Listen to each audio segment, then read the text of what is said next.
Hello मेरे प्यारे बच्चों, क्या हाल चाल। बढ़िया सा। उम्मीद है बच्चों आप सब लोग बहुत अच्छे होंगे। और बच्चों आशा करता हूं कि आप सब लोग की पढ़ाई भी बहुत ही लाजवाब चल रही होगी। तो उसी पढ़ाई को और शानदार करने के लिए हम आप लोग के लिए एक और इम्पोर्टेंट क्लास लेकर के आए हैं। बच्चों आज हम बात करेंगे क्लास 12 में हिंदी के निबंध, जो बच्चों आपके पेपर में 100% पूछा जाएगा। और यहाँ से बच्चों आपको 2+7 यानी आपको 9 नंबर बच्चों आपको आज की वीडियो में क्लियर होने वाली है। मैं आपको एक शानदार ट्रिक के माध्यम से आपको बताऊंगा कि निबंध कैसे लिखा जाता है। और आज का जो निबंध है बच्चों बहुत ही इंपॉर्टेंट है, तो सभी छात्रों से गुजारिश करूंगा आप सब लोग इस वीडियो को लास्ट तक देखना, ताकि आप लोग को एग्जाम में सबसे अच्छा नंबर मिले और लिखने का तरीका भी बेहतरीन हो। ठीक है, तो चलिए बच्चों देरी न करें, क्लास की शुरुआत करेंगे। और सभी छात्रों से गुजारिश करूंगा प्लीज आप सब लोग भैया इस वीडियो को लाइक शेयर और सब्सक्राइब जरूर कीजिए। आइए बच्चों देरी न करें, क्लास की शुरुआत करें। देखिए क्लास 12वीं हिंदी बोर्ड परीक्षा 2026 जो फरवरी में होने वाली है बच्चों, तो उस पेपर में से आपको चाहे सामान्य हिंदी हो या आपकी साहित्यिक हिंदी हो बच्चों, दोनों में से ये निबंध जरूर पूछा जाएगा। और किस तरीके से निबंध पूछता है ये भी आपको हम बताएंगे। देखिए तो निबंध बच्चों आपको 9 नंबर यहाँ से मिलेगा। तो आपसे क्वेश्चन क्या क्या पूछेगा बच्चों, ये चीज ध्यान में रखना। आपसे पूछेगा कि वन वन ए संपदा पर आपको निबंध लिखना है बच्चों। या अथवा आपसे कहेगा कि वनों का महत्व, वनों का महत्व, वनों की उपयोगिता के बारे में आपसे क्वेश्चन पूछेगा। ठीक है, कितने प्रकार से क्वेश्चन आपके पेपर में बच्चों निबंध पूछेगा मैं आप लोग को बता रहा हूँ। ठीक है, अथवा आपसे कहेगा कि वन संरक्षण की आ, उपादेयता, वन संरक्षण की उपादेयता के बारे में आपसे पूछेगा। फिर आपसे ये भी क्वेश्चन पूछ सकता है कि वन हमें, वन रहेंगे, हम रहेंगे, वन हमें, वन रहेंगे, हम रहेंगे, इसके बारे में आपसे पूछेगा।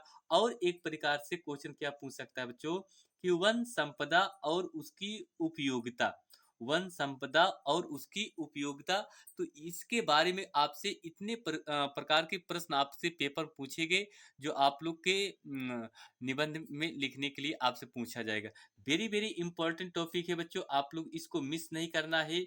एक एक पॉइंट को ध्यान में रखना होगा, जो आपके पेपर में 100% ही पूछा जाएगा। ठीक है बच्चों, चलिए देरी न करें। तो सबसे पहले हम लिखेंगे क्या भैया, आप अपनी कॉपी में ये चीज आपको देखना होगा।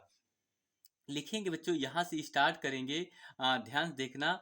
वन प्राकृतिक ऊर्जा के, वन प्राकृतिक ऊर्जा के मुख्य स्रोत हैं। वन जो है हमारी प्राकृतिक ऊर्जा के क्या है, मुख्य स्रोत है।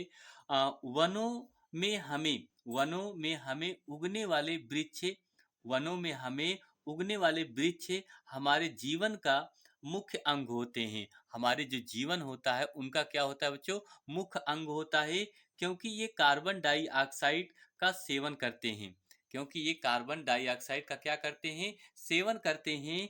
और हमें प्राणदायी ऑक्सीजन क्या करते हैं, देते हैं। और हम सब लोगों को प्राणदायी ऑक्सीजन देते हैं। ये आपका बच्चों इतना इंपॉर्टेंट क्वेश्चन समझ में आया। आगे बच्चों अगर बात करें, पंडित जवाहरलाल नेहरू ने लिखा है, पंडित जवाहरलाल नेहरू ने क्या लिखा है बच्चों कि एक उगता हुआ वृक्ष, उन्होंने क्या लिखा है कि एक उगता हुआ वृक्ष राष्ट्र की प्रगति का, राष्ट्र की प्रगति का जीवन प्रतीक है। राष्ट्र की प्रगति का जीवन क्या है बच्चों, प्रतीक है। भारतीय अर्थव्यवस्था में, भारतीय अर्थव्यवस्था में वनों का अत्यंत महत्व है। कहा जाता है कि भारतीय जो अर्थव्यवस्था है उसमें वनों का अत्यंत ही महत्वपूर्ण स्थान होता है। इनमें न केवल, इनमें न केवल जलाने के लिए लकड़ी मिलती है, इनमें न केवल जलाने के लिए क्या मिलती है, लकड़ी मिलती है, वरन उद्योगों के लिए, वरना और अब कह रहा है कि उद्योगों के लिए कच्चे पदार्थ, कच्चे पदार्थ रोगों के उपचार के लिए, रोगों के उपचार के लिए अनेक औषधियां, रोगों के उपचार के लिए अनेक प्रकार की क्या मिलती हैं, औषधियां मिलती हैं। औषधियां, पशुओं के लिए चारा, पशुओं के लिए चारा, तथा सरकार को राजस्व की भी प्राप्ति होती है, की भी क्या होती है बच्चों, प्राप्ति होती है। इतना समझ में आया? फिर से एक बार देख लीजिए। कह रहा है कि इनसे ना केवल जलाने के लकड़ी मिलती है, वरन उद्योगों के लिए कच्चे पदार्थ, रोगों के उपचार के लिए अनेक प्रकार की औषधियां, पशुओं के लिए चारा तथा सरकार के लिए राजस्व की भी प्राप्ति होती है। क्लियर? इतना समझ में आया भैया? आगे देखिए, अगर बच्चों बात करें, वन देश की जलवायु को भी संतुलित बनाए रखती है। अब आप समझ ले सकते हैं कि वन जो होती है वो देश की जो जलवायु होती है, देश की क्या होती है, जलवायु होती है, उसको भी ये बनाए मतलब जलवायु की या जलवायु का संतुलन बनाए रखते हैं। ठीक है, वर्षा को भी नियंत्रित करते हैं। और ये वन जो होते हैं हमारे, वर्षा को भी, यानी देखिए वर्षा को भी ये क्या करते हैं, नियंत्रित करते हैं। भूमि कटाव को कम करते हैं, भूमि के जो कटाव होते हैं उसको भी ये क्या करते हैं, कम करते हैं। रेगिस्तान को बढ़ने से रोकते हैं, रेगिस्तान को बढ़ने से क्या है, रोकते हैं। तथा देश के प्राकृतिक सौंदर्य में, तथा देश के प्राकृतिक सौंदर्य में वृद्धि करते हैं। देश के प्राकृतिक सौंदर्य में क्या करते हैं बच्चों, वृद्धि करते हैं। आप लोग के लिए मैंने बहुत इंपॉर्टेंट से इंपॉर्टेंट शब्द का इस्तेमाल किया है, जो आप लोग के लिए बच्चों आसानी होगी तैयार करने में। ठीक है, आइए आगे देखिए। और एक विदित ने कहा है कि जे एन से कॉलिंस ने कहा, क्या कहा है कि वृक्ष पर्वतों को, जो वृक्ष होते हैं वो पर्वतों को थामे रखते हैं। वृक्ष जो होते हैं वो पर्वतों को क्या होते हैं, थामे रखते हैं। तूफानी वर्षा को, तूफानी वर्षा को दबाते हैं, तूफानी वर्षा को क्या करते हैं बच्चों, दबाते हैं।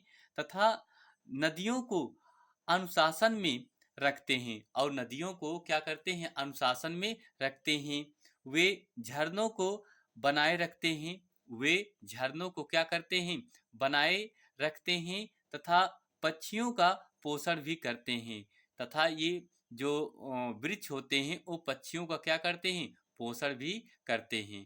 क्लियर? ये किसने कहा है, ये ऐसे कॉलिंस ने कहा है। क्लियर? आप लोग को देखो बच्चों, कितने सरल शब्दों में आपका हम इसे निबंध में प्रयोग किए हैं। आइए आगे और आपको दिखाते हैं बच्चों। आगे अगर बात करें थोड़ा से, तो अब देखिए, अगर यहाँ से हम देखें प्रत्यक्ष लाभ में, प्रत्यक्ष, अगली हेडिंग क्या बनाएंगे बच्चों हम, प्रत्यक्ष लाभ। तो प्रत्यक्ष लाभ में क्या लिखेंगे, वनों से प्राप्त प्रत्यक्ष तथा अप्रत्यक्ष लाभों का विवरण इस प्रकार है। विवरण जो है बच्चों क्या है, इस प्रकार है। नंबर 1 कह सकते हैं। ठीक है भैया, ध्यान से देखना, एक एक पॉइंट आपको यहाँ से जरूर समझ में आएगा। और आप सभी छात्रों से गुजारिश करूंगा कि अगर आप सब लोग को वीडियो पसंद आ रही है तो भैया आप सब लोग वीडियो पे जरूर कमेंट कीजिए कि सर वीडियो अच्छी है, और इस तरह से वीडियो बनाया जाए। और कहाँ कहाँ से हैं आप लोग जरूर कमेंट कीजिए। ठीक है, चलिए बच्चों देखिए, नंबर 1 हेडिंग क्या बनाएंगे, वनों से हमें अनेक प्रकार की लकड़ियां प्राप्त होती हैं। अब ये देखिए, वनों से बच्चों हमें अनेक प्रकार की क्या प्राप्त होती हैं, लकड़ियां प्राप्त होती हैं, जो मुख्यतः ईंधन के, जो कह सकते हैं, जो मुख्यतः ईंधन के रूप में, ईंधन के रूप में जलाने के काम में आती हैं। जो ईंधन के रूप में हमें जलाने के क्या आती है, काम में आती है। आगे बच्चों इतना समझ में आया? ठीक है, तो आगे लिख सकते हैं कि इनमें साल, अब देखिए जो वृक्ष होते हैं, वृक्षों में सबसे इम्पोर्टेंट जो वृक्ष होते हैं वह कौन कौन होते हैं। देखिए, इनमें साल, सागौन, चीड़, देवदार, शीशम, आ, आबनूस तथा चंदन आदि की लकड़ियां मुख्य होती हैं। अब आप समझ सकते हैं, जो वन होते हैं, वनों में सबसे इम्पोर्टेंट जो लकड़ी होती है वो बच्चे की वृक्ष किसका होता है, साल, सागौन, चीड़, देवदार, शीशम, आबनूस तथा चंदन आदि की लकड़ियां क्या होती हैं, अत्यंत ही मुख्य होती हैं, जिनका उपयोग हम फर्नीचर के रूप में करते हैं, रेल के डिब्बे के रूप में करते हैं, स्लीपर, जहाज, माचिस आदि बनाने में इनका क्या किया जाता है, प्रयोग किया जाता है। ठीक, आगे बच्चों देखा जाए, फिर आगे कहा जाता है कि लकड़ी के साथ साथ, आप देखिए, लकड़ी के साथ साथ अनेक महत्वपूर्ण सहायक सहायक उपज भी प्राप्त होते हैं।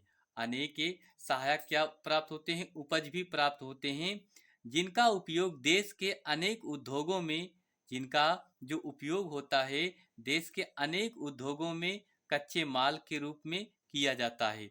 कच्चे माल के रूप में प्रयोग किया जाता है। देखिए ये भी आपका इम्पोर्टेंट शब्द था।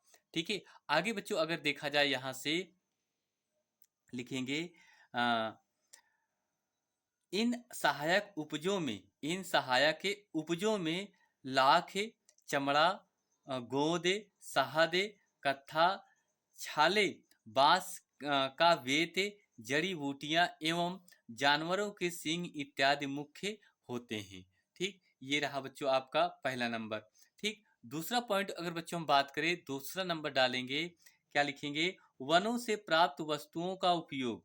वनों से जो प्राप्त वस्तुओं का उपयोग करके भारत में अनेक लघु तथा कुटीर उद्योगों की स्थापना हुई है। जो छोटे से लेकर के बड़े जो लघु उद्योग धंधे हैं वह क्या है स्थापित हुए हैं। इनमें टोकरियां व वेत बनाना,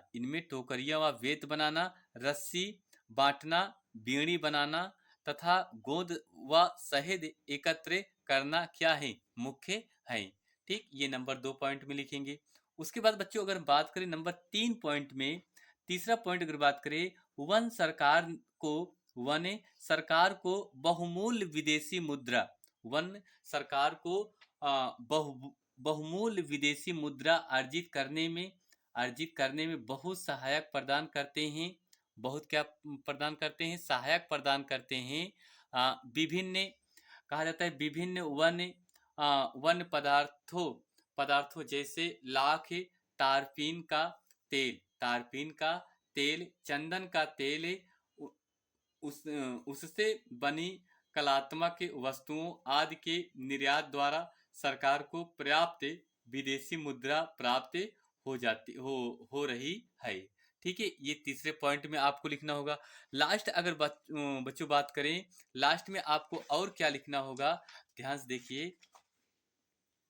तो लिखेंगे, देखिए आगे लिखेंगे 5वां नंबर बच्चों, भारतीय वनों में क्या लिखेंगे बच्चों? भारतीय वनों में कुछ ऐसी वनस्पतियां तथा जड़ी बूटियां पाई जाती हैं जिससे विभिन्न प्रकार की औषधियां तैयार की जाती है। अब ये भी आप समझ सकते हैं कि वनों में कुछ ऐसी वनस्पतियां पाई जाती हैं जिससे कहा जाता है जड़ी बूटी बनाई जाती है, और उनके तैयार औषधियों को लोगों को इलाज के लिए प्रयोग की जाती है। ठीक, अब उसके बाद दूसरा नंबर आपका आएगा बच्चों क्या? अप्रत्यक्ष लाभ। इसके पहले प्रत्यक्ष लाभ था, अब अप्रत्यक्ष लाभ में देखा जाए कि वन वातावरण के तापक्रम, नमी तथा वायु प्रवाह को नियंत्रित करके जलवायु में संतुलन बनाए रखती हैं। अब ये समझ सकते हैं कि जो वन वातावरण के तापक्रम यानी नमी तथा वायु प्रवाह को नियंत्रित करके जलवायु में संतुलन बनाए क्या करती है? रखती है। इसका संतुलन बना करके ये क्या है? चलती रहती है। आगे अगर देखा जाए, ये आंधी और तूफानों से हमारी क्या करती है? रक्षा करती है। वन जो होते हैं ये हमारे आंधी और तूफानों से क्या करते हैं? रक्षा करते हैं तथा गर्म व तेज हवाओं को रोककर देश की जलवायु को समशीतोष्ण बनाए रखते हैं। समशीतोष्ण क्या करते हैं? बनाए रखते हैं। इस प्रकार पेड़ पौधे वायु प्रदूषण को दूर करके पर्यावरण में संतुलन बनाए रखने में क्या करते हैं? मदद करते हैं। इसलिए जो वायु प्रदूषण होता है, यानी कहा जाए कि वायु प्रदूषण को दूर करके पर्यावरण में संतुलन बनाए रखने में क्या करती हैं? मदद करती हैं। तो इसीलिए बच्चों लास्ट में आपसे एक शब्द और कहा है कि इसलिए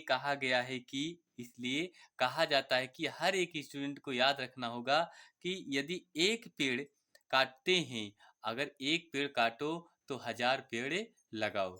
ये है आपका वन संपदा से संबंधित आपका बच्चों निबंध था, जो आप लोग के लिए मैंने बहुत ही कम शब्दों में आप लोग को तैयार कराया। अगर आप सब लोग इसको अच्छे से 1 से 2 बार आप लोग देख लेते हैं, तो उम्मीद करता हूँ बच्चों आप लोग को ये निबंध ज़रूर तैयार हो जाएगा और आप लोग अच्छे से पेपर में जाएँगे, लिख देंगे और यहाँ से पूरे आपको कितने नंबर 9 नंबर बच्चों क्या हो जाएगा? कंप्लीट हो जाएगा। ठीक है? तो चलिए बच्चों बस इतना ही और नेक्स्ट अगली वीडियो में आपसे मिलते हैं। आप सब लोग अपनी तैयारी को खूब अच्छे से कीजिए और मिलते हैं एक और शानदार क्लास में। थैंक यू आप सभी छात्रों को बहुत-बहुत दिल से धन्यवाद।